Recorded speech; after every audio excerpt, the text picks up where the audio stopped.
사상 최악의 위기 속에 2020년 추석 한가위를 맞고 있습니다. 힘들고 어려운 환경 가운데라도 주님을 향한 뜨거운 사랑이 사랑하는 성도들의 가정과 또 생업 위에 함께 하시길 주의 이름으로 축복합니다. 이제 9월 30일 마지막 수요일을 맞아서 믿음은 은혜의 선물이다. 예배서 2장 8절 9절 말씀을 통하여 은혜를 나누고자 합니다. 미래를 약속했던 한 청년이 약혼녀에게 청천벽력에 선을 합니다. 더 이상 결혼을 유지할 수가 없어. 다른 여자가 생긴 건 아니지만 내가 내 청춘을 바칠 새로운 대상을 만났기 때문이요. 그것은 바로 공산주의요. 사상의 뜨거운 열심 때문에 순식간에 온 세계는 정말 그 짧은 시간에 온 세계 지도의 반이 빨간물로 물들여졌습니다. 그러나 그것은 거짓이었고 환상이었기 때문에 100년도 되지 않아서 망하고 말았습니다. 믿음이란 무엇일까요? 한 젊은이가 잘못 믿었기 때문에 자신의 삶을 바쳤는데 오늘날 얼마나 많은 사람들이 잘못된 믿음 때문에 특별히 우리 성도들 가운데도 믿음의 본질이 무엇일까로 갈등하는 분이 많이 계십니다. 우리가 믿음장 그러면 히브리서 11장을 얘기하지만 그것은 믿음의 본질이라기보다는 믿음의 성격을 다루고 있습니다. 진정 믿음의 참 본질을 다루고 있는 부분은 오늘 본문 에베소 2장 8절로 9절 말씀입니다. 너희가 그 은혜에 의하여 믿음으로 말미암아 구원을 얻었나니 이것은 너희에게서 난 것이 아니요 하나님의 선물이라. 행해서 난 것이 아니니 이는 누구든지 자랑치 못하게 함이니라고 했습니다. 믿음은 선물입니다. 분명히 두 가지를 기억해야 됩니다. 첫째, 믿음은 하나님의 선물이다. 내가 갖고 싶다고 내가 만들어내는 것이 아닙니다. 내가 갖고 싶다고 나에게 내가 가질 수 있는 것이 아니라는 얘기입니다. 두 번째는 믿음 자체가 구원은 아닙니다. 그러나 믿음은 구원을 여는 열쇠입니다. 예수님께서 병을 고쳐주실 때 항상 믿음을 확인하십니다. 믿음을 보고 치유주셨습니다. 믿음이 없으면 어떻게 했을까요? 믿음을 먼저 심어주십니다. 내가 나를 믿느냐? 믿습니다. 믿음 없는 자가 되지 말고 믿음 있는 자가 되라고 그렇게 말씀하십니다. 믿음은 내가 만들어내는 것이 아니라 하나님이 우리에게 믿음을 주셔야만 되는 것입니다. 그러게 항상 믿음에는 중요한 것이 믿음의 대상입니다. 그 사람의 마음에 믿음이 없다면 하나님 절대 움직이지 않습니다. 중요한 것은 내 열심, 내 확신, 내가 얼마나 열심히 믿었는가. 우리는 내가 믿음의 주체가 될 때 참 많습니다. 그러나 믿음이란, 성경적인 믿음이란 믿음의 대상이신 하나님에 대한, 즉 하나님의 말씀에 대한 믿음이요, 그리고 말씀이 육신에 되어 오신 예수 그리스도의 삶과 그분의 말씀에 대한 모든 믿음을 말씀합니다. 주일에 말씀드린 히스기야 왕이 뜨겁게 기도하고 눈물로 흘렸기 때문에 하나님이 그를 15년 생명 연장시켜 주셨을까요? 그렇지 않다고 말씀드렸습니다. 먼저 그에게 아브라함과 다윗에게 약속하셨던 구세주에 대한 믿음을 먼저 심어주십니다. 구세주가 오시야 이 땅 하나님의 나라가 임하는 것입니다. 그래서 히스기야는 자신의 아들이 없음을 깨닫게 되었고 드디어 15년 연장시켜주는 3년 만에 아들 므낫세가 탄생하는 것을 바라봅니다. 성경의 믿음, 성경이 말하는 믿음의 본질은 무엇일까요? 우리가 믿음의 조상 그러면 아브라함 얘기합니다. 그런데 아브라함 그러면 우리는 기가 죽습니다. 왜? 백세 얻었던 아들을 바쳤던 나는 그렇게 못해. 그건 아브라함이니까 가능하지. 나는 아니라고 포기합니다. 과연 그럴까요? 여호수아의 유언적인 설교를 다루고 있는 여호수아 24장 마지막 2절에 설교를 보면 아브라함으로부터 설교를 시작하고 있습니다. 오늘 성경을 여러 곳 볼 것이 꼭 한번 찾아보시고요. 화면에 본문을 넣어드리겠습니다. 여호수아서 24장 2절에 여호수아가 모든 백성에 이르되 이스라엘 하나님 여호와께서 이같이 말씀하시기를 옛적에 너희의 조상들 곧 아브라함의 아버지 나홀의 아버지 데라가 강 저쪽에 거주하여 다른 신들을 숭배했으나 그의 뿌리가 어떻습니까? 마치 우리 조상들처럼 초파일되면 절에 가서 비나이다 비나이다 부처님 섬겼고 공자님 섬겼던 유교를 섬겼던 자랑할 것이 하나도 없는 이방신을 섬겼던 아브라함의 가족입니다. 싹이 노랗지 않습니까? 그런데 그를 하나님이 선택하십니다. 그래서 하나님 부르자 금방 즉각 순종했나요? 그렇지 않습니다. 성경을 자세히 보면 그렇지 않습니다. 스데반 집사가 순교당하기 직전했던 마지막 설교를 보면 사도행전 2장 7절로 4절까지 스데반 집사도 먼저 믿음의 조상인 아브라함으로부터 설교를 시작합니다. 여러분 부형들에 들으소서 우리 조상 아브라함이 하란에 있기 전 메소포타미아에 있을 때에 영광의 하나님이 그에게 보여 이르시되 내 고향과 친척을 떠나 내가 내게 보일 땅으로 가라 하시니 아브라함이 갈대아 사람의 땅을 떠나 하란에 거하다가 그의 아버지가 죽음에 하나님이 그를 거기서 너희 지금 사는 이 땅으로 옮기셨느니라. 그러니까 친척 고향이었던 갈대아 우르 메소포타미아 지역에 하나님이 제일 먼저 나타나서 내가 인도한 땅으로 가라고 했지만 아브라함이 하란에서 중간에 멈췄습니다. 그런데 하란에서 어떤 일이 있었습니까? 아버지 데라가 죽습니다. 이민은 왔는데 아버지가 죽어요. 그런데 두 번째로 하나님 그때 좌절과 절망 속에 있는 아브라함에게 나타나셔서 내가 인도한 땅으로 날 한번 믿고 따라오지 않을래. 그것이 바로 창세기 12장 1절입니다.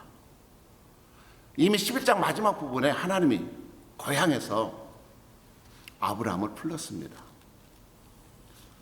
부모님이 아니 계시니까 아버지 돌아가셔서 소망이 없잖아요. 그래 하나님 한번 믿어보자. 서울까지 가라고 했는데 수원에서 멈췄던 것입니다. 절반만 순종했습니다. 그래서 할 수 없어서 이끌려가는 그런 모습. 자, 그러면 창세기 12장 5절 우리가 잘 아는 말씀인데 하나님의 성경은 이렇게 그때를 표현하고 있습니다. 창세기 12장 5절인데요. 아브라함이 그의 아내 사레와 조카 롯과 하란에서 모은 모든 소유와 얻은 사람들을 이끌고 가나안 땅으로 가려고 떠나서 마침내 가나안 땅에 들어갔더라. 여기서 제일 중요한 말씀은 마침내란 부사입니다. 정말 40이 넘도록 결혼을 못한 자녀들 드디어 혼인시킨 다음에 아이고 마침내 내 아들 내 딸 혼인시켰다고 안심하는 어쩌면 그 마침내 속에 우리는 하나님의 한숨과 안도의 숨을 들을 수가 있어야 됩니다. 마침내 하나님이 모든 수단과 방법을 동원해서 아브라함을 가나안 땅에 인도했더니 가뭄이 들었다고 어떻습니까? 약속의 땅 과감히 버리고 살겠다고 자기 힘으로 살겠다고 살아보겠다고 이방 땅에 애굽으로 내려가지 않습니까? 그랬다가 예쁜 아내 사레까지 이방 왕인 애굽의 바로에게 빼앗길 뻔했습니다. 사랑하는 성도 여러분, 믿음의 조상이 될 만한 자격이 있나요? 아닙니다. 아내도 시키지 못한 남자가 무슨 남자입니까? 하나님께서 신속히 개입하지 않았다면 이삭 없습니다. 그러면 애굽에서 폐잔병으로 나왔을까요? 우리가 지켜볼 말씀은 창세기 13장 1절 내용인데요. 아브라함이 애굽에서 그와 그의 아내와 모든 소유와 롯과 함께 네겝으로 올라가니 아브라함에게 가축과 은과 금이 풍부하였더라. 거지로 들어갔는데 나올 때는 부자로 되어 나왔습니다. 믿음의 조상이 될 아브라함이 했던 일이 뭐가 있나요? 거짓말하고 하나님께 불순종하고 도망갔던 것밖에 없습니다. 그런데 아브라함의 그 실수를 통해서 하나님께서 바로를 혼내주신데, 이놈, 내가 감히 아브라함과 사라가 누구인데 건드리려고 해? 큰 재앙을 내리니까 바로가 놀래가지고 어떻게 하든지 살아보려고 아브라함에게 은과 금 모든 보물을 주었습니다. 애굽을 나오면서 아브라함은 깊은 묵상에 빠졌을 것입니다. 여호와 하나님은 도대체 누구이신가? 내가 한 것은 죄악밖에 없는데 어떻게 이렇게 나에게 은혜를 베푸시는가? 하나님께서 아브라함에게 자신을 보여주신 사건입니다. 내가 이런 하나님이야. 나를 믿고 한번 따라보지 않을래? 하나님은 과연 누구이신가요? 자신의 잔머리, 잔깨 굴린다고 사라지는 것 아니구나. 내가 열심히 노력한다고 부자가 되는 게 아니구나. 부자는 하나님이 원하시면 만들어 주는 것이구나. 내가 열심히 노력한다고 하겠다는 것 아니구나. 학문의 업적도 전부 하나님의 은혜로구나. 믿음의 시작은 하나님이시고 믿음의 완성도 알파 오메가 되신 하나님이십니다. 그래서 하나님께서 이렇게 아브라함을 축복해 주니까 양이 많아졌어요. 그래서 13장에 쭉 보면 무슨 내용이 나옵니까? 아브라함과 조카의 그 롯의 양이 많아지니까 서로 싸우게 되고 많이 아주 심각하게 싸우는 거예요. 그래서 아브라함이 과감한 제안을 하지 않습니까? 야, 우리가 권력인데 이렇게 싸우면 되겠느냐? 내가 좌하면 나는 우하겠고 내가 우하면 나는 좌하겠다. 이런 담대한 양보가 어떻게 나올 수 있습니까? 아브라함이니까 아닙니다. 하나님에 대한 믿음을 심어주셨기 때문에 그는 자신의 기득권을 포기할 수 있었던 것입니다.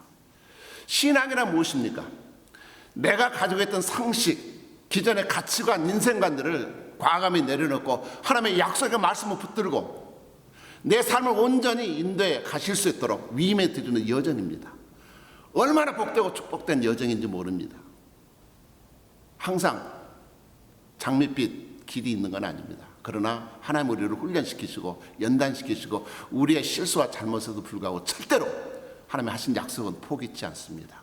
십자가를 바라보시고 하나님을 믿고 한번 여러분 인생을 맡겨보지 않으시겠습니까? 감사합니다.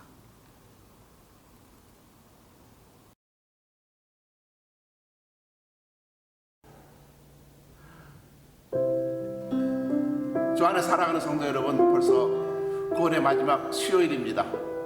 추석을 맞이하고 있습니다. 독도리가 멀리 떨어져 있지만 뜨거운 사랑으로 오직 믿음 안으로 승리하기를 주의 이름으로 축복합니다. 우리 다 함께 할 수 있다 하시니 함께 찬양하시겠습니다.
우리의 능력은 믿음과 사랑과 소망의 주인 되신 주님께로부터 우리에게 임하는 놀라운 희생의 사랑이 참된 능력인 줄로 믿습니다. 추석을 맞아서 믿음으로 승리하시고 주변 사람들에게 아름다운 형제 사랑을 나누시길 축복합니다. 감사합니다.